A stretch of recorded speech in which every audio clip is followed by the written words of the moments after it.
SER Podcast.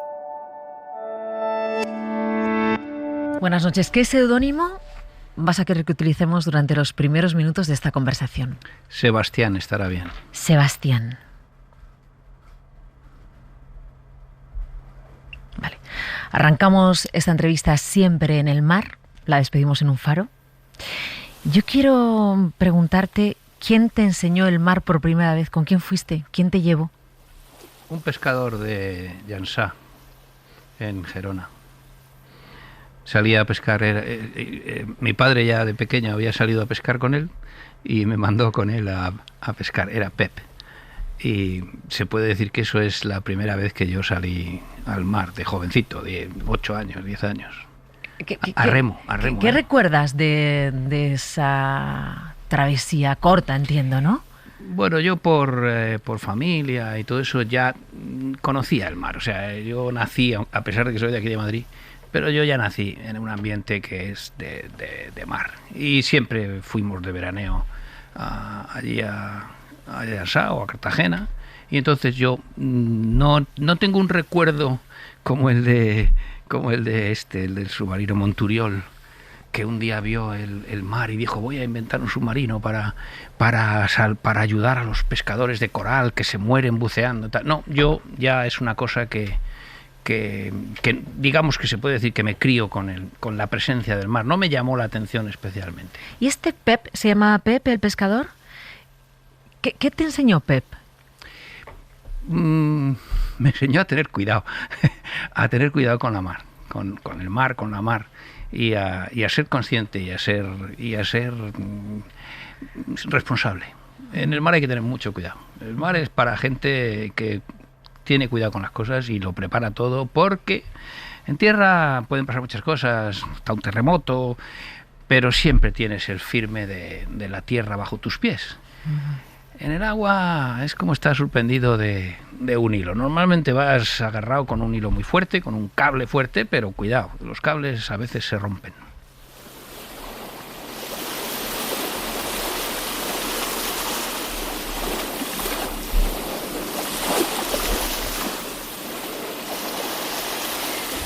En este ratito que llevamos de conversación has contado bastantes cosas. Por ejemplo, que no eras de mar, pero que tu familia o tu vínculo con el mar es casi natural. Porque tú eres de Madrid. Sí. Dime qué se veía desde la ventana de tu cuarto. Desde la ventana de mi cuarto se veía en Madrid. Yo me crié siempre en la misma casa hasta que me fui a la escuela naval precisamente. Y bueno, desde mi cuarto cambió un poquito. Teníamos 3 fachadas y yo cambié, fuimos cambiando. Somos 11 hermanos. 11 hermanos. Y teníamos que ir adaptando, dependiendo de los que estaban en casa, los que ya se iban yendo. Bueno, una calle, Arturo Soria, una buena calle, una calle. En aquel tiempo era realmente, ahora es una buena calle, entonces era nada, una carretera casi de pueblo y terreno, tierra, y había unos pinares y eso. Y bueno, y también estaban digamos, era una pequeña urbanización, y entonces, bueno, pues también veía las otras casas, veía el patio y esas cosas. ¿Dormías solo? No, teniendo 11 hermanos. Jamás. No, ¿qué número haces de los 11? El 8. El 8. ¿Y dormías con tus hermanos? Claro. ¿Y cómo se organizaba la casa con 11 hermanos? Bueno, una familia de 11 hermanos empieza por los padres, que primero crían a los 3 primeros, y luego ya los 3 siguientes, me dijo mi padre cuando tuve mi tercer hijo, me dijo: hijo, no te preocupes, los siguientes los crían los mayores. Entonces ahí hay una especie de jerarquía, ¿no? Y entonces los hermanos mayores van siendo los sargentos, digamos, de los capitanes, que son los padres, ¿no? Pero bueno, mucha desorganización, mucha improvisación, mucho amor, mucho cariño y mucho compartir. Entonces no había hay esa estructura que te he dicho, pero no mucho más. El resto es aprender las cosas porque la vida te las enseña. Te las vas enseña. comprendiendo. ¿Qué te iba a decir? ¿Cuántas veces estando en el barco, ya como profesional, esas mesas corridas con todos los compañeros, con parte de la tripulación, te han recordado a las mesas familiares? No expresamente, pero es verdad que muy probablemente cuando yo empecé mi carrera estábamos en una especie de monasterio y Y efectivamente yo no sentía lo que notaba que otros sí que sentían, oh, mi casa, tal. Yo no, yo estaba acostumbrado a vivir en comunidad, posiblemente. Entonces, no tengo una especial sensación de eso, sí, estaba más o menos acostumbrado. Tú de pequeño leías, por ejemplo, El viejo y el mar, Moby Dick, La isla del tesoro. No, leía otras cosas. ¿Qué leías? El viejo y el mar lo leí ya más joven, lo leí, o sea, un poco más adulto. Yo creo que lo leí, el viejo y el mar, que me impresionó muchísimo. Yo creo que ya lo leí con 30 años o así. Moby Dick ni lo he leído ni pienso leerlo. Pero las lecturas que yo leía, bueno, pues leía un poco de todo. Leía cuadernos, o sea, libros de estos de los jóvenes, leía los Asterix, los Tintines, leía... empezaron a gustarme pronto. Ya antes de empezar la carrera ya me gustaban las novelas históricas, pero serias, ¿no? Por ejemplo, las de Fernando de la Reguera y Susana March, me parece que se llamaba, que son un poco al estilo de Pérez Galdós. Leí pronto a Pérez Galdós también, los episodios nacionales. Es decir, bueno, los libros que había en casa pues eran unos libros medianamente elevados. Bueno, los siguientes que no estén viendo la entrevista en vídeo, que estén escuchándola, estarán pensando que es un gato pardo que ha hablado del mar de forma natural, que ha hablado de la comunidad de forma natural, que ha citado la escuela naval. Cuando entré en la escuela naval... No lo he dicho. ¿No lo has dicho? No. Me lo he callado precisamente por el anonimato. He dicho cuando empecé mi carrera. Empecé mi carrera. Bueno, pero les va a sorprender quizá esta pregunta. ¿Quién te regala tu primera guitarra? Nunca me ha regalado una guitarra. ¿Quién te enseña a cantar? Yo en el cuarto de baño, en la ducha, en el coche, no me ha enseñado nadie. O sea que te la compraste tú, la guitarra. No, la guitarra se la compramos a mi hija la mayor para que aprendiera guitarra. En mi casa, de mi casa familiar, con mis padres y mis hermanos, había una guitarra, nunca conseguí tocarla. Y... o sea, tocarla bien. Tenía un par de hermanos que tocaban bien y en el colegio pues había siempre alguna ocasión y a mí me daba una envidia verde, que ellos tocaban y yo no. Y entonces, como no lo conseguí de joven por el procedimiento natural, cuando mandamos a mi hija a clase, la típica clase de tal, digo, a ver si aprendo yo detrás, ¿no? Y nada, que va, aquello no funcionó. Y tuve que irme a navegar mucho tiempo, un año entero, para llevarme un libro de aprender a tocar la guitarra.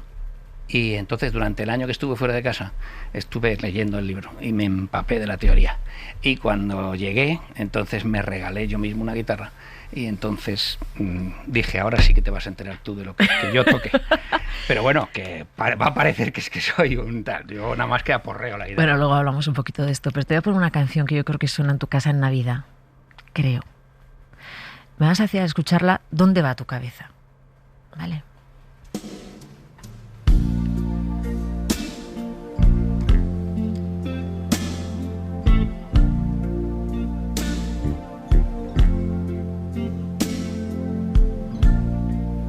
Baby, I've been here before. I know this room. I walk this floor. I used to live alone before I knew you. Yeah, and I seen your flag on the marble arch. But listen, love is not some kind of victory march. No, it's a cold and it's ever broken. Hallelujah. Hallelujah.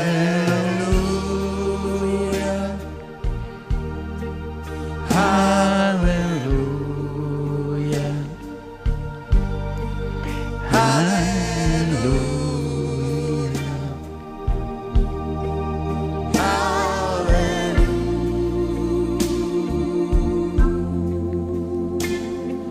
¿Dónde se va tu cabeza? Bueno, esta es Aleluya de Leonard Cohen. Al principio no reconocía la versión, es una versión bastante... No, yo no la conozco y me ha costado un poquito reconocerla, pero la verdad es que la canción es preciosa, la música. ¿Y te la sabes? Sí. Tú y tu familia. Sí, pero mi familia se la sabe no por el Aleluya de Leonard Cohen, sino porque hay una versión de un villancico Sí. en inglés con esta misma canción. Y como la canción en sí, la música, incluso la letra también original me gustan bastante, como música, como pura música y como poesía y tal y cual, pues la aprendí a tocar, y cuando vi que había una versión para villancicos, como en mi casa pues cantamos los villancicos a la vieja usanza, pues sí, propuse allí en casa que la cantáramos, y la hemos cantado un par de veces. Y mi hermana, que le gusta mucho cantar, canta en un coro, en una coral, vamos, ¿cómo se dice? Un coro. Sí, bueno. un coro, una coral. Y entonces, bueno, pues la hemos grabado una tarde que estábamos allí, y la grabamos porque ella canta bastante bien, y nada, sí, ahí está.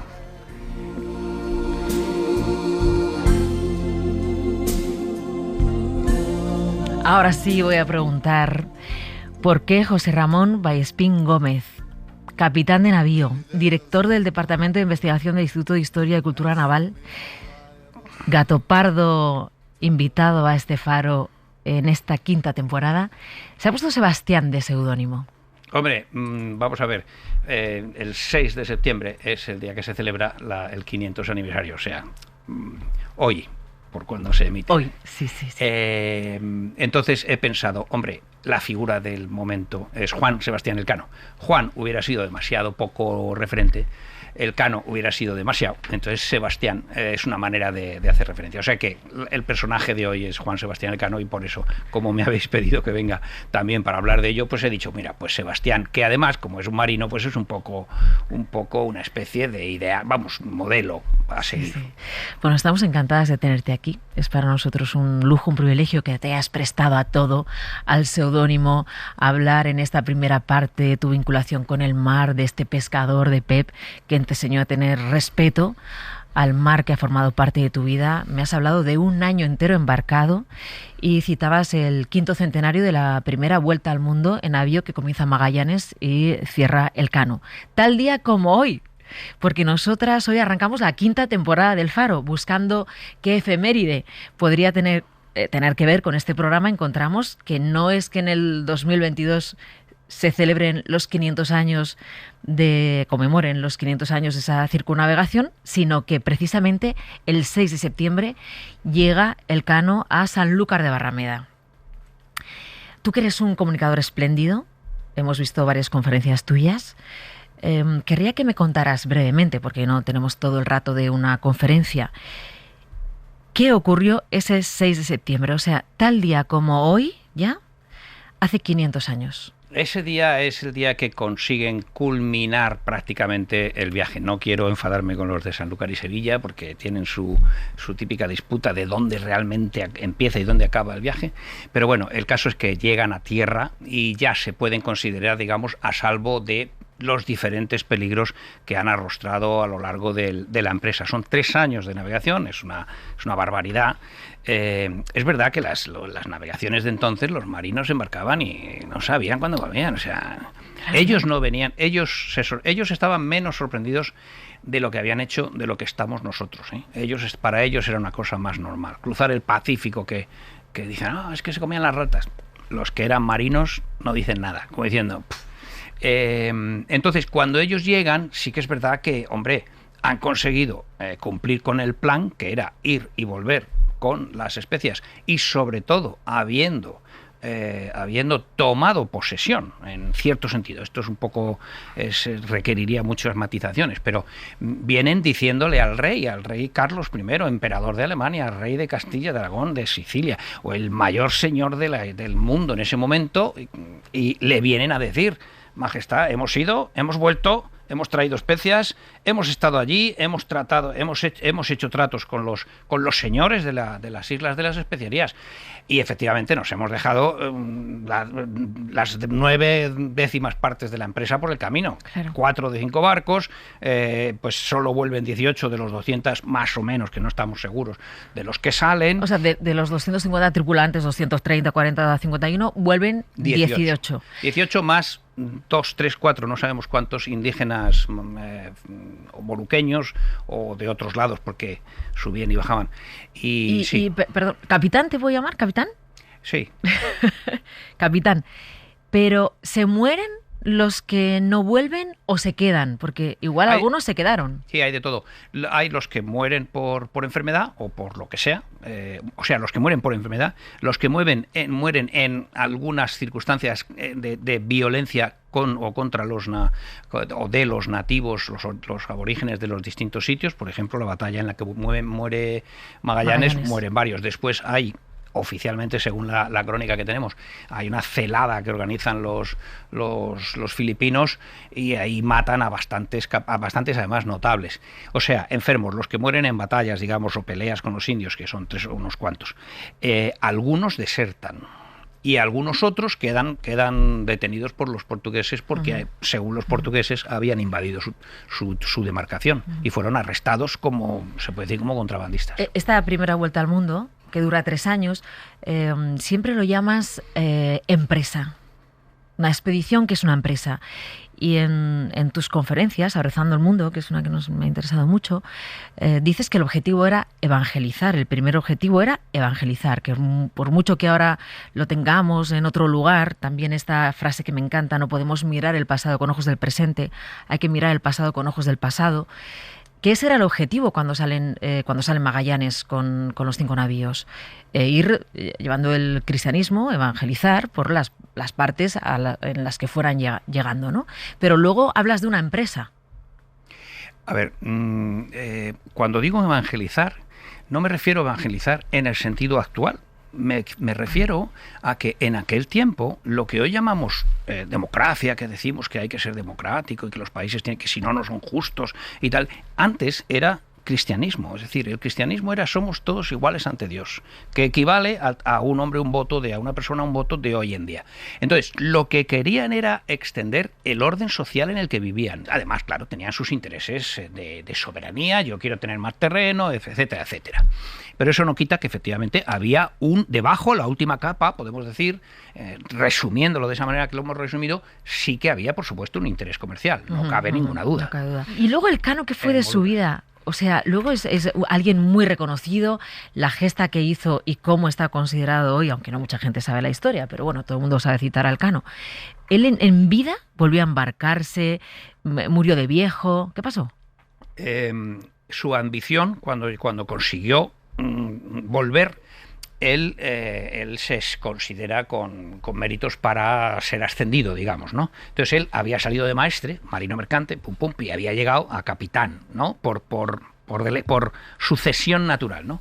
Y entonces pide ser reconocido ya como capitán y pide, no solo eso, sino que pide que le den el mando de la siguiente flota que se mande a la especiería, a repetir el intento. Y el rey, el emperador Carlos, más o menos le dice, mira, Juan Sebastián, muy bien, has hecho muy bien, pero hombre, tanto, no. Y entonces acude incluso como técnico a las reuniones que hubo entre Portugal y Castilla para determinar a quién correspondían las Molucas, porque ese era el problema. Oye, ¿de quién son? Se habían repartido el mundo y en el otro lado del mundo resulta que no estaban seguros de dónde acababa el límite. Y las Molucas estaban ahí en el límite. Y entonces hay unas reuniones entre técnicos, llamaríamos hoy, de Castilla y de Portugal, en Elvas y Badajoz. Él participa como representante de Castilla y la siguiente expedición es en la que pierde la vida en el Pacífico, no consigue superar, igual que muchos compañeros suyos en el primer viaje mueren de enfermedad en el Pacífico. Él murió 2 o 3 días después de Loaiza, de su jefe. Llegó a ser el capitán general por sucesión de Loaiza, pero se pone en el mar como un marino de raza, que es lo que era. Ahora vamos a volver al capitán de navío Vallespín, a este Sebastián que viene de Gato Pardo. ¿Qué es lo mejor que te ha dado el mar? Lo mejor que me ha dado el mar. Bueno, lo mejor que me ha dado el mar es una filosofía de la vida, una manera de entender la existencia, ¿no? Porque precisamente, como he dicho, cuando uno está en la mar, hay días en los que uno dice, vamos a ver si salimos de aquí. Mucho más que en tierra. Como he dicho al principio, la tierra es muy firme. Por una tempestad. Por ejemplo. El barco, un barco en el que tú estabas, ¿ha podido llegar a poner vertical? No, pero bastante. Vertical no. De hecho, los barcos no suelen ponerse verticales. Lo que se pueden poner es tumbados. Y sí. Hombre, yo he navegado en barcos que al principio, cuando eres joven y esto, no estás acostumbrado y ves como el barco se escora y dices, Dios mío. Y hay algunos barcos que tienden a quedarse dormidos, decimos nosotros. El barco se escora, y debería recuperar. Y de repente ves que se queda ahí, dices, vuélvete, y la sensación es muy mala. Pero bueno, también es verdad que hay otra sensación, que es cuando la ola es muy grande, es más grande que el barco, y entonces le viene por atrás y le empuja al barco, y el barco se pone, no vertical, pero se pone como apuntando hacia abajo y se va deslizando por la pendiente de la ola, y hay un momento que da la sensación, dependiendo de qué barco sea, pues tienes un poco la sensación de que se va a meter en la ola y no va a salir de decía, ella. ¿no? Cuando lo vemos en las películas, estas olas inmensas que ponen al barco casi de pie y luego Hombre, ¡bomba! lo que pasa es que esos son un poco exagerados. Normalmente, bueno, puede suceder, pero es una cosa muy excepcional. Cuando estás en barcos medianamente grandes, claro, ya las situaciones son otras. La filosofía de vida que te ha enseñado. La filosofía de la vida. Estás lejos del mundo mundanal. Ahora, hoy en día, ya estamos conectados por satélite. Entonces ya no te despegas nunca, hoy día. Pero cuando yo era joven, tú salías a la mar y, hombre, ya había comunicaciones por radio y tal igual, ya no era en los tiempos de mi padre, que salía a la mar y ya prácticamente se olvidaba de todo. Yo he sentido un poco lo de la generación anterior y la anterior, que es eso de salir a la mar y desconectarte del mundo. A la familia estabas 10 días navegando, 15 días, a lo mejor 20 dídías, y cuando llegabas a puerto ibas a un teléfono y llamabas, ¿cómo estáis? Por un fijo, claro. Por un fijo, entonces era con un fijo. Claro. Cuando nos dieron los primeros móviles, yo dije... Alucinabais. Yo dije, el perro podrá ser el mejor amigo del hombre, pero el mejor amigo del marino es el teléfono móvil, porque lo de las llamadas telefónicas, había que hacer unas colas en las cabinas telefónicas que eran inmensas. Entonces, eso te da una manera de entender la vida, te hace separarte de lo que es el tráfago del mundo, ¿no? Y además, la comunidad en la que vives es una comunidad muy especial. No sales de ahí durante 15, 20 días, a lo mejor más tiempo, dependiendo de qué tipo de barco, lo que sea. Y esa comunidad, a lo largo de los siglos, ha ido creando unas reglas. Es un poco un monasterio, porque estás aislado. Y entonces, además, cuando yo ingresé, en los barcos nada más que había varones. Entonces es una vida muy particular, que tiene unas reglas muy particulares, que cambias cuando vuelves a casa, cuando vuelves a tierra, cuando vuelves a tu casa, ya es otra cosa. O sea, que eso te da un poco como el hablar dos idiomas, ¿no? Que te da otra manera de entender los idiomas. Si solo sabes uno, estás como un poco encerrado. En cuanto sabes más idiomas, o conocer el mundo, ¿no? Eso también es muy importante. ¿Y la añoranza? ¿De la tierra? Sí, no, o del mar. Ah. ¿Y esa sensación de añoranza, tú podrías describirla? No. Yo no soy muy... Yo sé adaptarme. Yo he navegado, y cuando he navegado, tampoco mucho, los marinos de guerra no navegamos tantísimo como los marinos mercantes, ¿no? Pero bueno, yo he navegado bastante. Pero cuando no he navegado, me he adaptado muy bien al este. Yo tengo una casa en un pueblito, en un pueblo de ahí de León, en Astorga, y me dicen algunos, al lado de Astorga, y me dicen, ¿y cómo un marino se ha venido aquí? ¿Y no echas de menos el mar? Y digo, mira, el mar es un desierto. Esta tierra está medio desierta. Yo quiero estar en un desierto, salgo de mi casa y a los 5 minutos ya campo. Quiero ver olas de fondo, las colinas. Quiero ver olas de mar, las olas del viento. Y le digo, miro el viento soplando en los trigos y veo las olas y ya está. Y ya me siento en el mar. Es una manera de entenderlo. No, yo no puedo decir que tengo añoranza. ¿Por qué? Pues porque la vida cambia y hay que adaptarse a las nuevas situaciones. No, yo no he sentido añoranza. También es verdad que digo, mira, si no voy a poder tener un barco, que es lo que me gustaría, pues olvídate de ello y dedícate a otra cosa y disfruta de lo que tienes, disfruta de la vida que tienes, que todo tiene su afán y su interés. Bueno, despedimos siempre en un faro esta entrevista. Entonces os pedimos que nos digáis con quién estaríais en ese faro y qué música estaría sonando. Pero sé que te gusta mucho la canción Gracias a la vida, que podría estar sonando, aunque quizá quieres otra. ¿No? Visualiza la imagen. El capitán de navío José Ramón Vallespín va a estar en un faro con quien él elija. Puedes elegir a alguien que está, que no está, a quien te gustaría volver a ver, lo que quieras. Y tiene que estar sonando una canción. Puede ser Gracias a la vida o puede ser otra que me digas. Bueno, me estás poniendo en una situación un poco... Yo soy bastante más humilde, yo no me gusta ser protagonista de nada. Pero bueno, si estuviera en un faro, ¿Sí? Me gustaría estar con mi mujer ¿Sí? y, si es posible, con mis hijos. Y entonces la canción que cantaríamos es la que cantábamos mucho cuando estábamos todos en el coche yendo de un sitio a otro, cuando eran críos, que era Carretera del Sur. Carretera del Sur. Esa la cantábamos mucho. ¿Por qué la poníais tanto? No sé, es una canción que lógicamente a mí me gustaba, yo la cantaba. Es de Mocedades, ¿no? Sí, pero Sí. la versión original es de John Denver, en inglés. Y nosotros la cantábamos en castellano, una versión que tiene Mocedades. Y es una canción bonita, es una canción fácil de cantar, suena muy bien, y entonces la cantábamos mucho. Entonces cuando estábamos aburridos en el coche, pues la cantábamos. Siempre que estoy lejos, hacia casa vuelan mis recuerdos. Y tiene ese punto de estar lejos de casa. No la olvido, sigue en su lugar, firme como roca, que en mi mente está. Carretera del Sur, donde me llevas tú. Toma el rumbo de mi casa. Carretera del Sur. José Ramón Vallespín Gómez, muchas gracias por inaugurar esta 5ª temporada del Faro, por haber estado aquí con nosotras y buen viaje. Muchas gracias por invitarme, ha sido un auténtico placer. Hacia un cielo gris, ¿dónde está mi gente? ¿Dónde yo nací? Carretera del Sur, ¿dónde me llevas tú? Toma el rumbo de mi casa. Carretera del Sur. Hay algo en mí que está siempre recordándome que soy un extraño cuando no estoy allí.